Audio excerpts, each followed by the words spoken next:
Hello again, and welcome to court. This is your queen, Lindsay Borden, with Purple Palace Gaming. I just want to share a quick story with you guys of something that I found on Facebook that I thought was, worth sharing.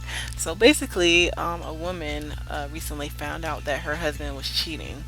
And the way that she found out was that he was stepping out of the shower and she saw bite marks all over his chest. So she found the mistress and gave her seven rules. And stay tuned.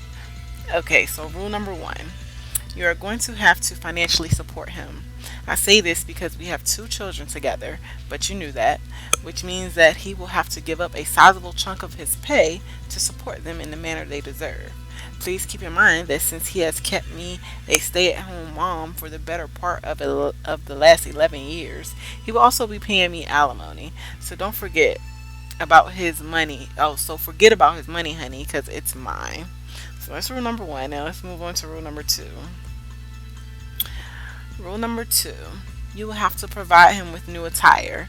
You see, after he stepped out from our, now mine, shower this morning, dripping wet and naked, is when I discovered your little love bites. It just so happened that at that exact moment, a giant black hole appeared in my home and devoured almost all of his clothing. Therefore, he will come to you almost naked. Lucky for you, the bright side is that you can dress him any way you like. Rule number three, you will have to give up every other weekend. This time will be set aside for his visits with his children, since he openly admitted in front of several people that you are just some dumb drunk bitch that he met at a tweaker's house. You will be banned from these visits for fear of my children's safety. Just so you know, that is also going to be the reason to have his visits limited, if not supervised, after all. What the fuck was he doing at a tweaker's house in the first place? Alright, rule number four. Seems like she's getting angry now with rule number four. You will not be having a proper sex life. Yes, I know that you didn't make love to him last night since his back injury 4 years ago. His manhood hasn't worked right. Too bad for you, because before that it was the best sex ever and we made love all the time. By the way, no, it cannot be fixed. It's nerve damage, sweetie. Deal with it. Ooh. Okay, the glove's coming off. Rule number five, you will not return him to me. I will not have him. He messed up when he touched you. I was a good wife to him and he had a good thing going on here. Don't be surprised if you don't live up to me, because you won't, and he will make you miserable for it. Okay, rule number six. He will blame you for all of this. He told me with tears in his eyes that you giggled to him. I hope your wife sees that. I don't know if you said it or not. I don't really care. However, just in case you did, your wish came true. I did see it, and he's pissed. He's so mad that you made that comment. When I punched him in the eye, he apologized to me. Yes, I know violence is wrong, and to be honest, I've never hit anyone before. However, I am not sorry that I did it. If I could have that moment back, I would have simply aimed lower. She is really mad, guys. Rule number seven, and this is the final rule. This one isn't really a rule, more like a friendly warning. I will make sure to take up as much of his time with the most petty shit I can find to spite you.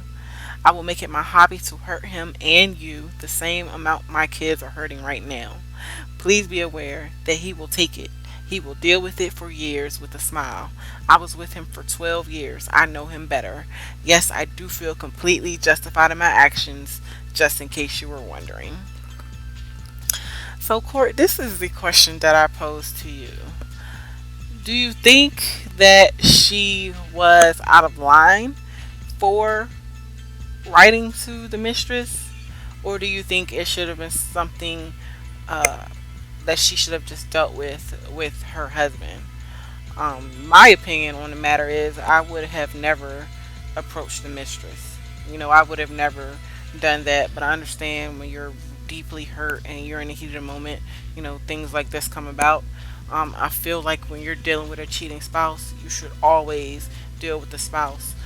You have no idea what lies have been told about you and your spouse's situation from the spouse to this other person. You have no idea what this other person is being led to believe about your relationship. So for that, I feel like you should always deal with the spouse in these situations. And if you wanted to kick him out and you wanted to be done with him, then she would have known when he showed up on her doorstep, or whatever. I feel like having something like that in writing couldn't won't work favorably in the divorce, if that's what she's seeking. So just a cautionary tale, guys. I don't blame her for being mad. I don't feel like she should have went after the mistress. I should feel like that it should have been dealt with solely between her husband, and the courts. But go ahead and weigh in, court. Let me know what you think. Again, go ahead and like, comment, and subscribe. Thank you guys for coming to court today, and I will see you in the next one. Bye.